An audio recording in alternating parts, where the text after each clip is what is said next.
Hey guys, so in patch 8.1 Blizzard released the heritage armor for blood elves and dwarfs, and I was excited. I was so excited that as soon as that patch came out, I jumped on my blood elf, I went to get the quest, and guess what? You need to be exalted with Silvermoon. So this brings us to this guide. How do you get exalted with one of the main factions?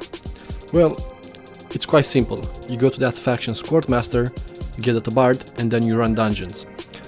But there's a trick to it. For some reason, some dungeons will give you reputation only until you get to 5,999 friendly, and that's it. So what's the fastest way of farming reputation? Well, there are a few ways. You can either run the same low level dungeon over and over again, but the thing with low level dungeons, they also give a low amount of reputation.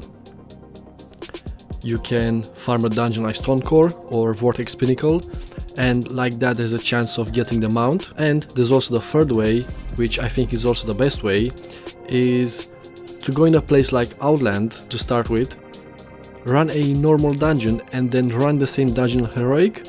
Now from the heroic version of the dungeon I managed to get around 2000 reputation. Obviously it's different depending on the dungeon, and for some reason the first normal dungeon that you do, you get more reputation than usual. So that's why I think it's better to farm the normal version and then the heroic version. And then just move from dungeon to dungeon, and like this you don't get bored of the same dungeon. You get different transmogs from different dungeons, and from some of them you may actually get a mount.